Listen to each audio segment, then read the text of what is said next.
Oui. On a 6 familles déjà dans le groupe, donc on peut commencer. Voilà. Comme tu l'as indiqué, on va entamer une nouvelle série sur les émotions. Et donc, on est tous impatients de découvrir ce que ça cache comme enseignement.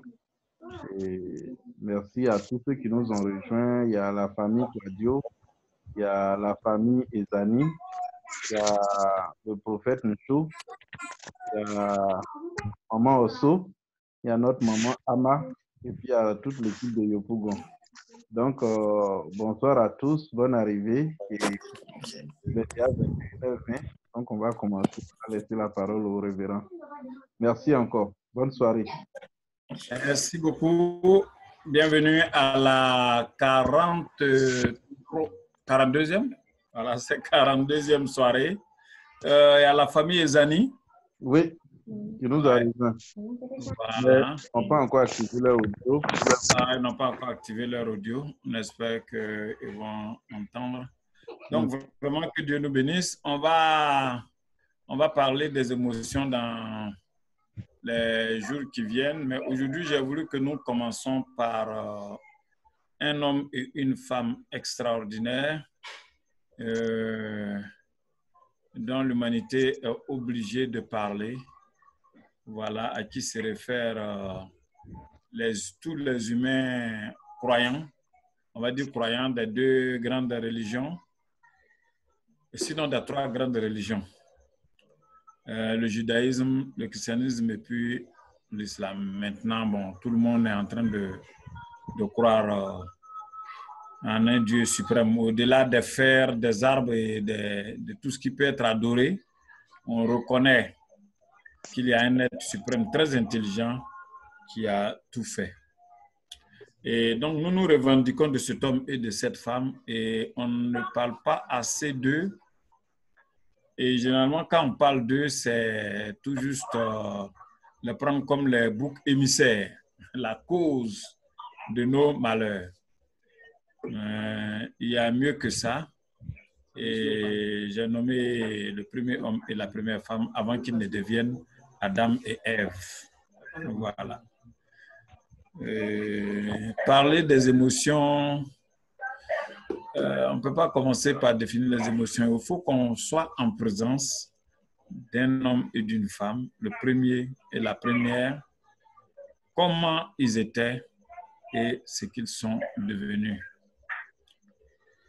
D'entrée, on retient que c'est Genèse 1 et 2 qui nous présentent vraiment ces 2 créatures merveilleuses. Après avoir fait toutes choses, Dieu a dit qu'il va faire l'homme à son image, à sa ressemblance, qu'il domine sur toutes choses. Dieu a créé l'homme et la femme, il les a bénis et les a mis dans un projet commun. Parlant de leurs enfants qui naîtront, parce qu'il n'a pas prévu que ce soit les 2 seulement, il a fait savoir dans Genèse 2, 24 que leurs enfants, fils et filles, deviendront hommes et femmes. Et puis, voilà, ils vont avoir une certaine autonomie, mais toujours dans le projet divin.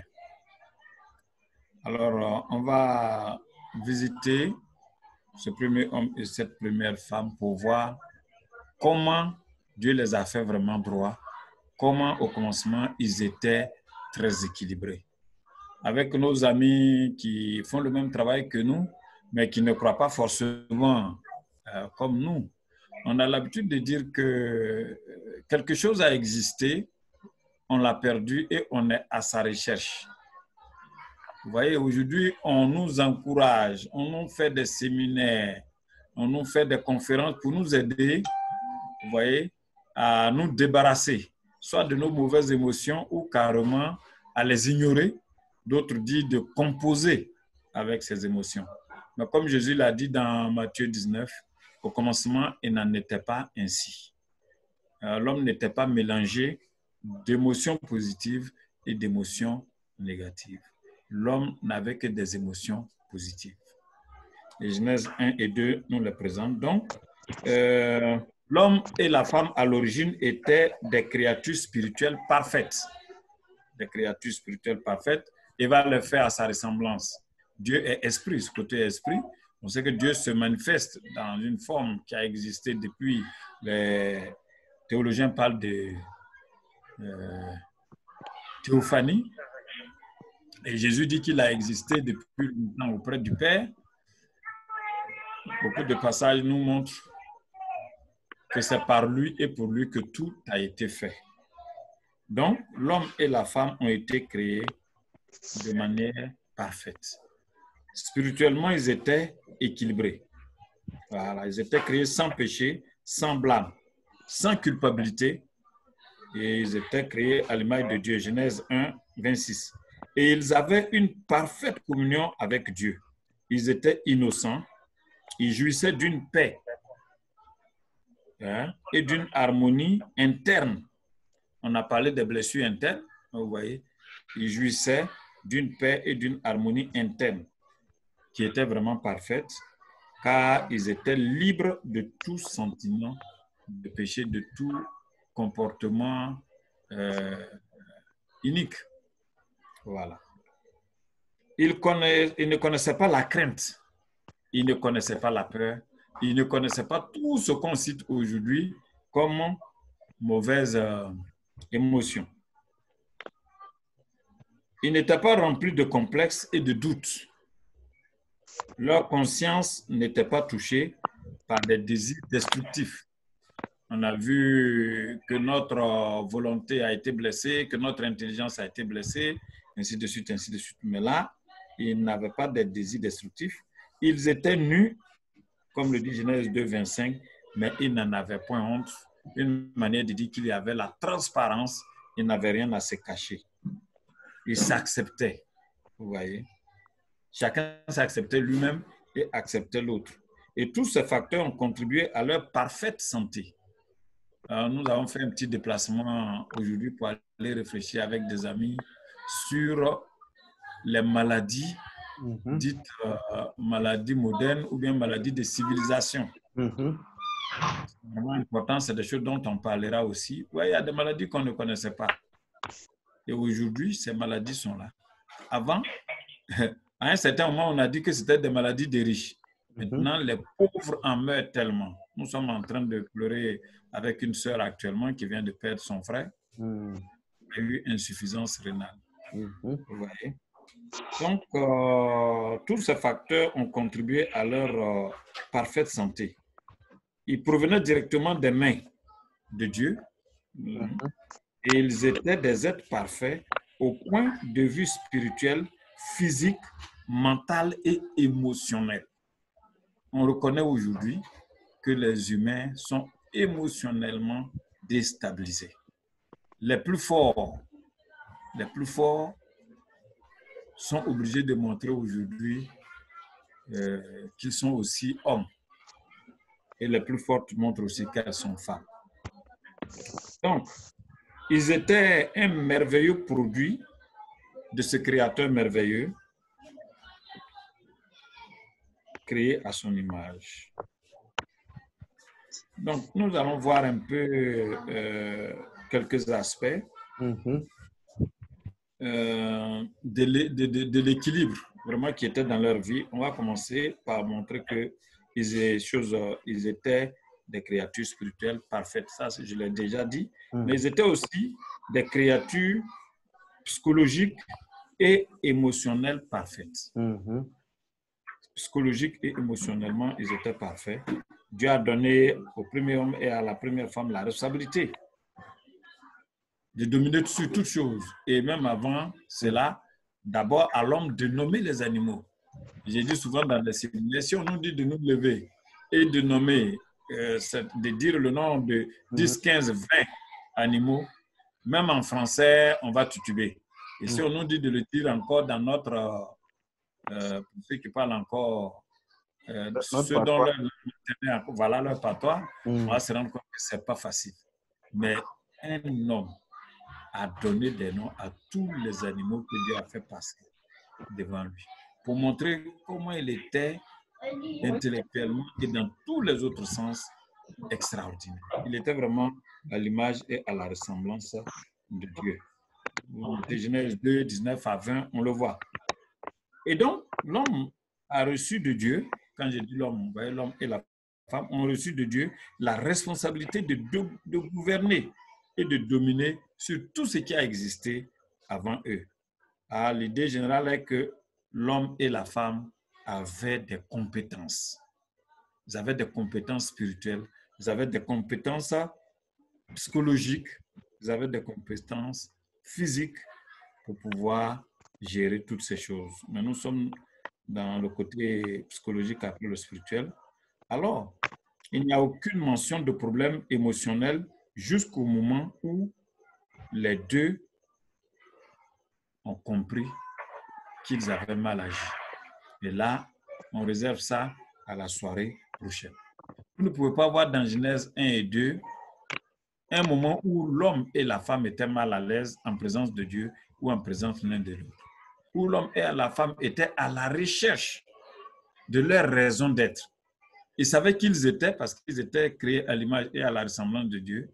Ils savaient ce pourquoi Dieu les a mis sur la terre parce qu'ils savaient que Dieu les appelait à dominer sur toutes choses. Donc, quand vous allez lire Genèse 1 et 2, vous ne trouverez nulle part où l'homme et la femme sont dans un état de faiblesse. Physiquement, ils étaient des créatures formidables, des créatures parfaites. Dieu avait personnellement dessiné et créé chaque détail du corps de l'homme. On a demandé à un ami et à sa femme de nous expliquer un peu l'homme et la femme. C'est vrai, la Bible parle de toutes ces choses, mais il y a des gens qui en ont fait leur, comment on peut dire ça, qui en ont fait leur fonction, qui en ont fait leur activité, qui ont étudié l'homme et comme nous le disent les chercheurs, les savants, chaque fois qu'on découvre certaines choses chez l'homme, c'est comme une grande forêt, vous voyez, dans laquelle on entre et puis on trouve des choses qu'on n'avait jamais vues. Et l'homme est extraordinaire. Donc physiquement, c'est Dieu qui les a modélés.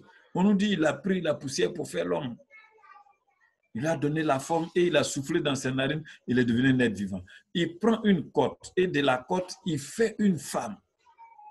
Quand on voit toutes ces choses, on se rend compte que c'est extraordinaire. Quand nous disons que Dieu a dessiné et créé chaque détail du corps de l'homme et de la femme, et Dieu a examiné entièrement ce qu'il a fait depuis le commencement jusqu'à avant l'homme, et puis il s'est noté, et après avoir fait l'homme et la femme, Dieu s'est noté très bien. Il a vu que tout était vraiment très bon.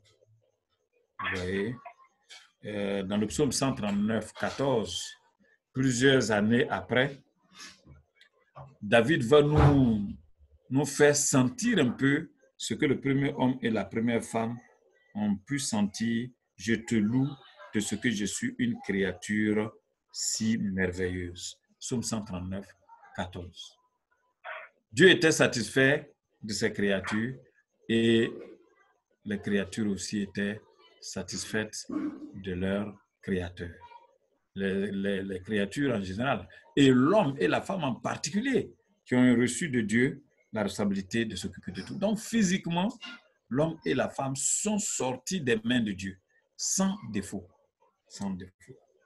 Quatrième chose, la perfection de l'homme entier. Dieu a toujours été, Dieu a consacré vraiment du temps à l'être entier de l'homme et de la femme.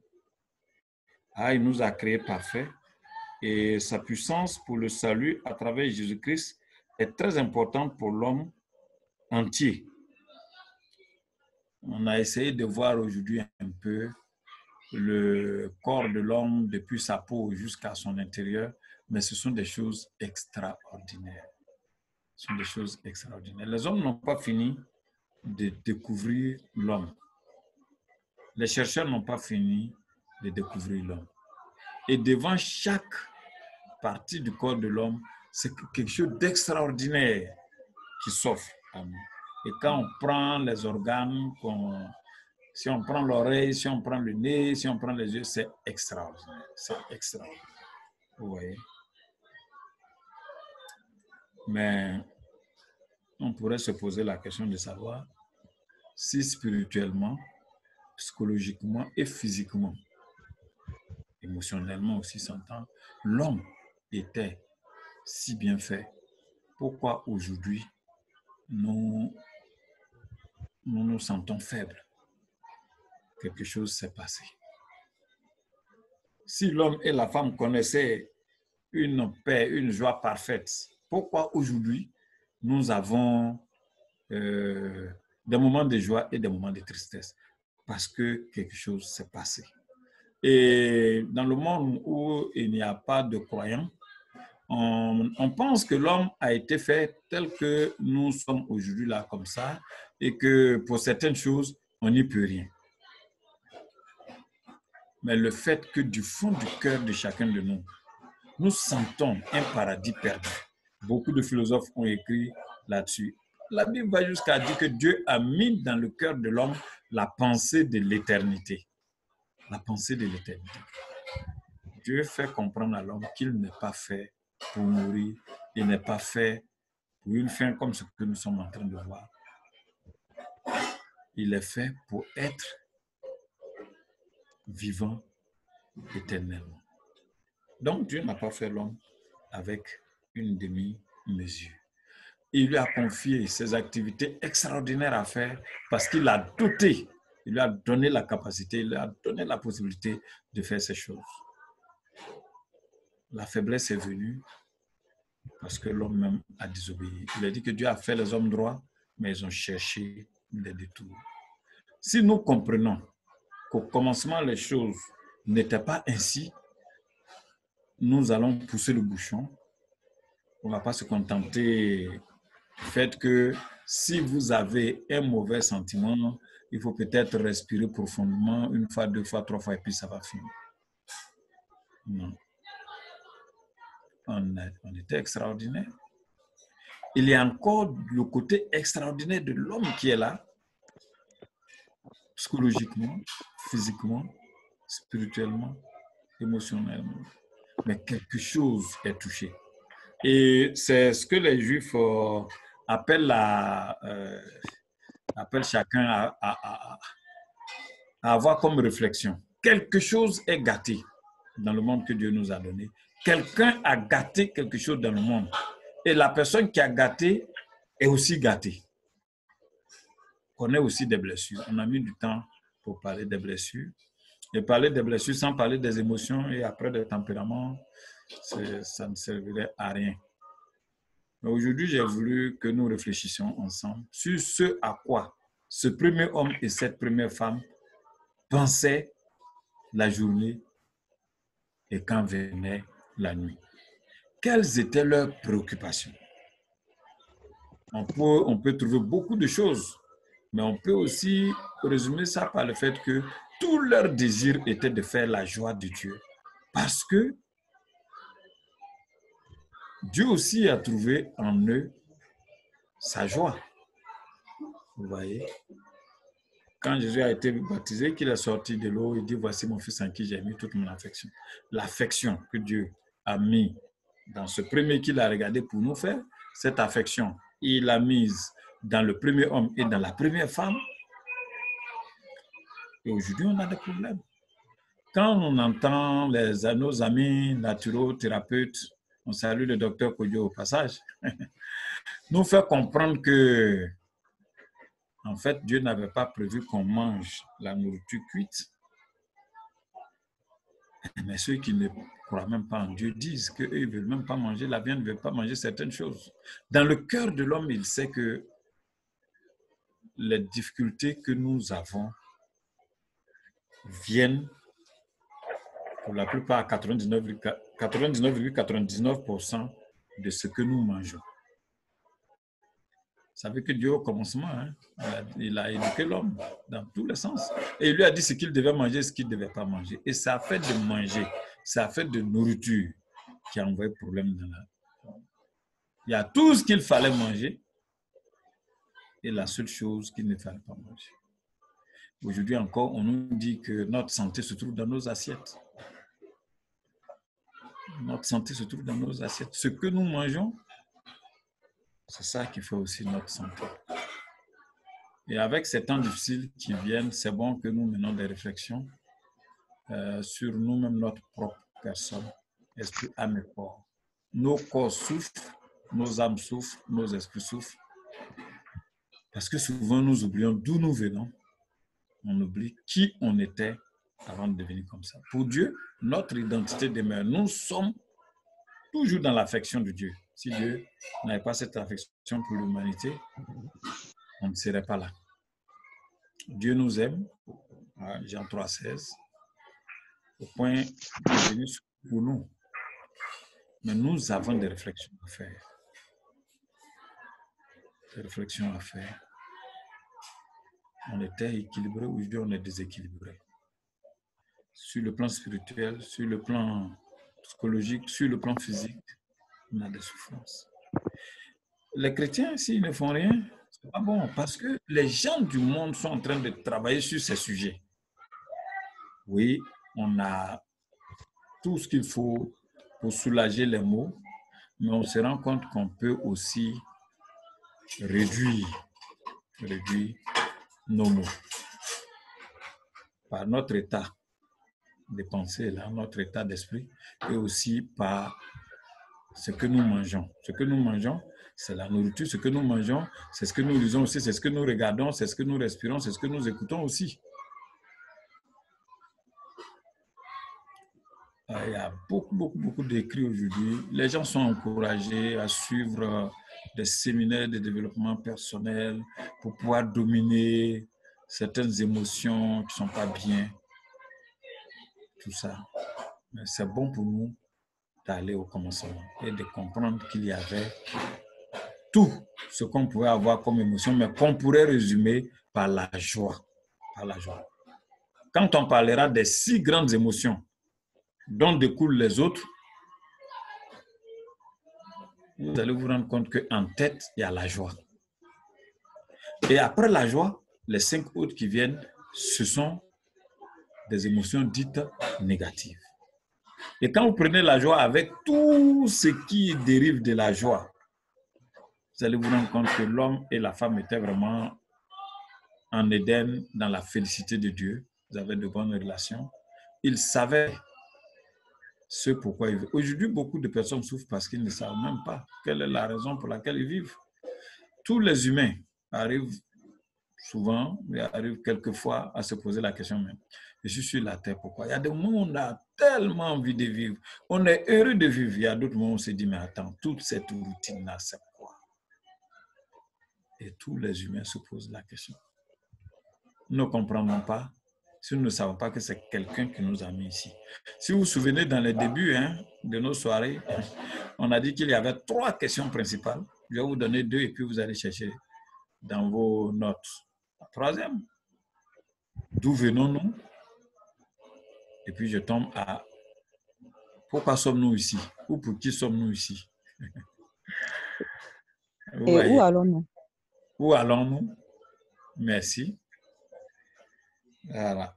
Donc, frère, très bientôt, les avions ont commencé à s'envoler. Vous allez voir, on sera envahi par des programmes de développement personnel, ceci, cela. Il y aura beaucoup d'initiations à certaines pratiques, alors que nous avons tout. Enfants de Dieu, nous avons la possibilité de parler à Dieu. Nous avons la possibilité de lui poser des questions. Nous avons la possibilité de réfléchir avec lui sur ce qui se passe dans notre environnement et en nous. Avant donc de parler de ces émotions, voilà ce dont j'avais voulu parler avec vous aujourd'hui. Cet homme et cette femme merveilleux, sortis des mains de Dieu. Pas comme nous qui avons été conçus. C'est David encore qui le dit dans le psaume 51, dans le péché, et qui sommes nés dans le péché, qui évoluons dans le péché. Mais chose extraordinaire, quand nous rencontrons Dieu, quand nous rencontrons sa parole, nous comprenons que Ce n'est pas impossible de bien vivre avec Dieu et avec notre prochain. C'est tout ce que Dieu demande. Il dit, le résumé de la spiritualité, c'est quoi? Avoir de bonnes relations avec Dieu et de bonnes relations avec notre prochain. Aimer Dieu avec toute notre énergie et notre prochain comme nous nous aimons nous-mêmes. Mais vous allez voir que ces émotions négatives font que c'est difficile de s'accepter soi-même. Cela fait que c'est difficile d'accepter l'autre. On va jusqu'à nier même l'existence de l'autre. On va jusqu'à chercher à anéantir l'autre. Au commencement, il n'en était pas ainsi. Hommes et femmes étaient équilibrés. Hommes et femmes étaient extraordinaires.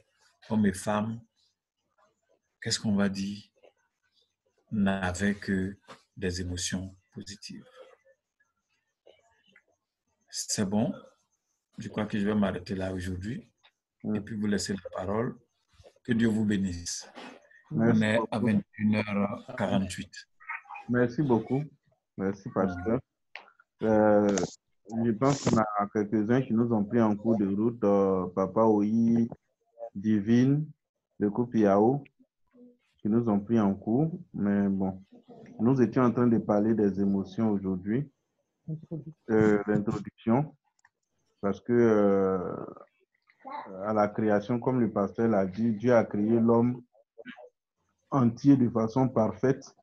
Et lui-même, il s'est noté, il a dit que après avoir créé tous les astres, les luminaires, tout ce qui est végétal, et tout, il a créé l'homme et il a dit c'était très bon. Il a noté ça vraiment de façon excellente. Donc, l'homme, à cette étape-là, rêvait vraiment toute la quintessence de Dieu qui crée, qui souffle en lui. Donc, ses émotions sont positives à la base. Et donc, après, qu'est-ce qui va se passer?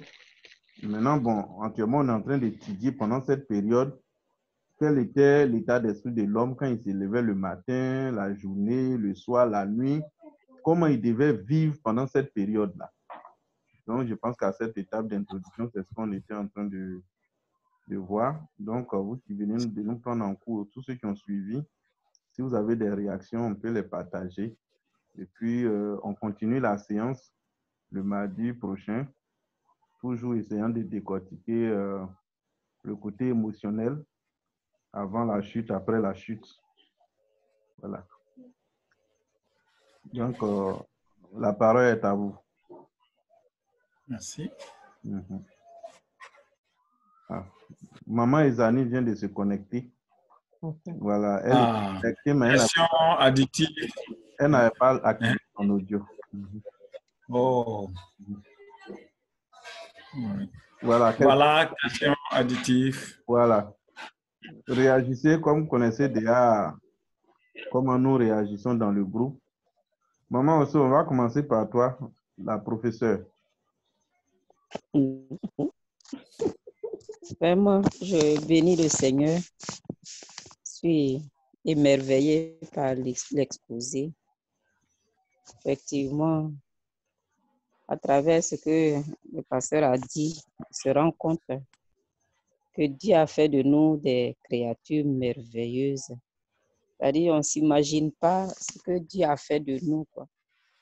À l'analyse, là, vraiment, c'est des... Je ne sais pas comment dire ça. En tout cas, je bénis le Seigneur. Vraiment, c'est dommage qu'il y a eu cette chute-là. Ouais. Vraiment. Une tragédie. Ça m'a fait du bien de savoir que j'ai été créée parfaite, avec tout l'amour profond, toute l'attention de l'Éternel. Vraiment. Je bénis le Seigneur.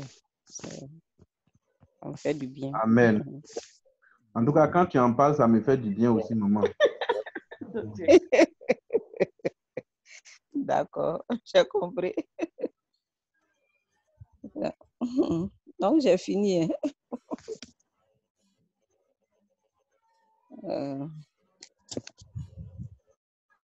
Sois béni. Quelqu'un d'autre veut intervenir? Un additif. Voilà.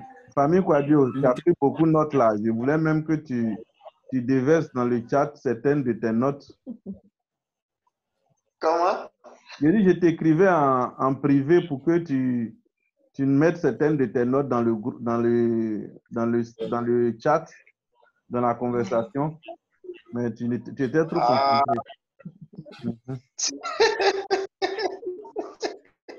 Ouais. Ok. Bonsoir à tous. Bonsoir. Nous bénissons le Seigneur pour l'imposer. Il faut dire que c'est vraiment édifiant de comprendre que nous avons assez de valeur devant Dieu et comme le docteur l'a toujours dit, nous sommes un projet de Dieu et comprendre que à la création, on avait de grandes qualités qui reflétaient la gloire de Dieu et voir aujourd'hui que la chute a fait qu'on a perdu cette qualité-là. C'est vraiment émouvant. Et en même temps, la chose qu'on peut dire, c'est que nous devons tout faire pour vraiment retrouver cette qualité.